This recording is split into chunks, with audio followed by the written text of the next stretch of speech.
7:30।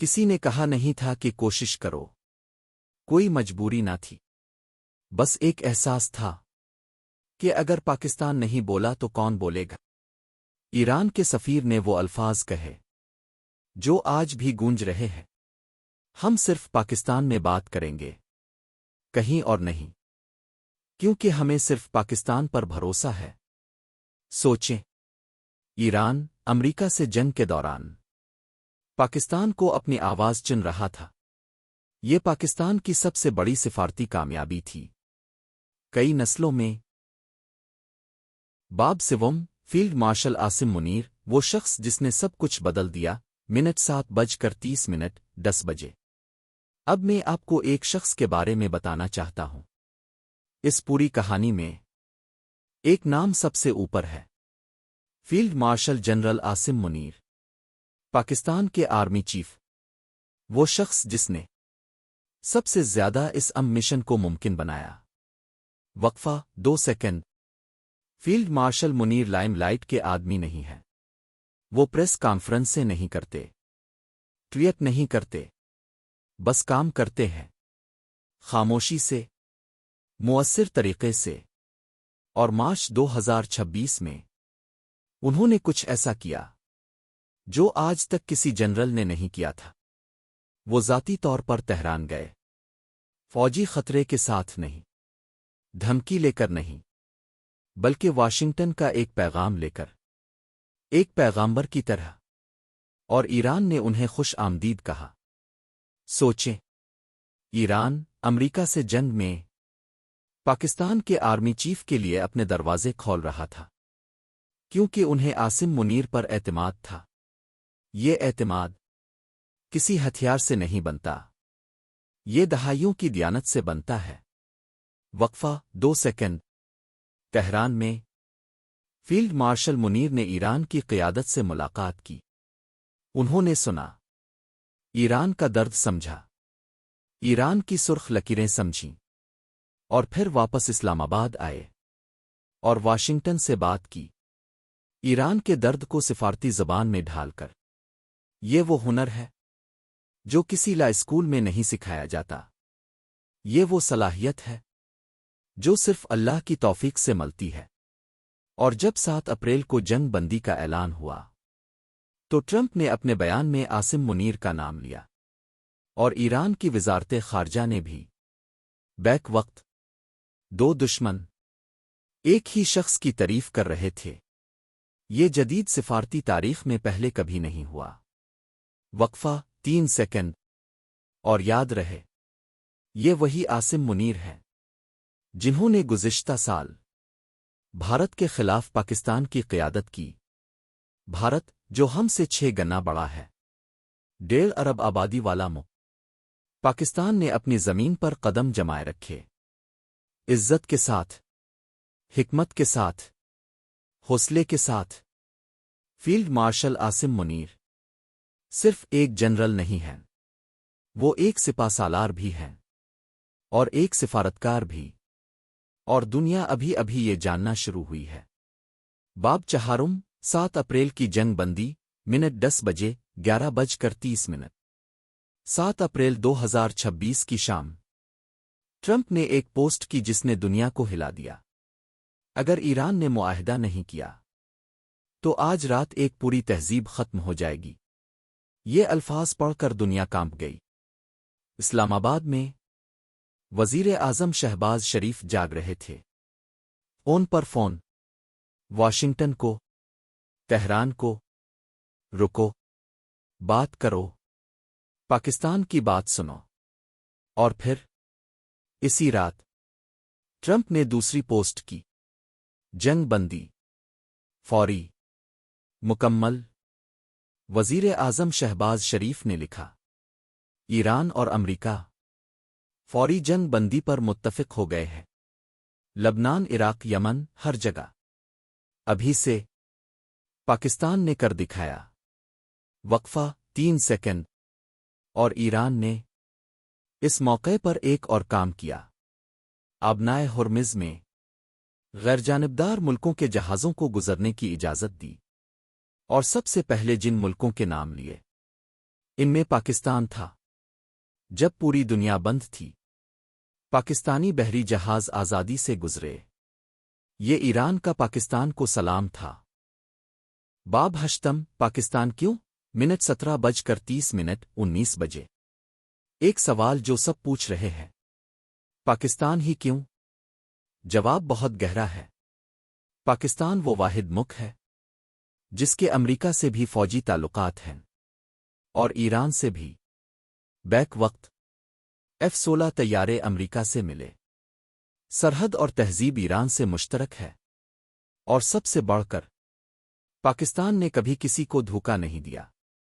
دونوں طرف سے اعتماد ایک رات میں نہیں ملتا، یہ دہائیوں کی دیانتداری کا پھل ہے۔ ایک تجزیہ کار نے کہا، پاکستان وہ واحد کھلاڑی ہے جس پر واشنگٹن اور تہران دونوں بھروسہ کرتے ہیں۔ یہ دنیا میں کوئی اور ملک نہیں کر سکتا۔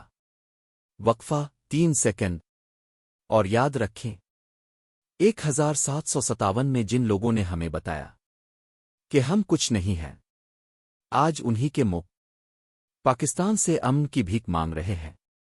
نہیں، پاکستان نے بھیک نہیں لی، پاکستان نے دیا، امن دیا، انسانیت کو دیا۔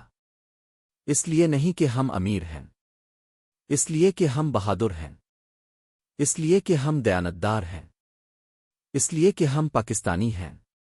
وائرل اختتام آخری 90 سیکنڈ۔ ایک لمحے کے لیے رکیں۔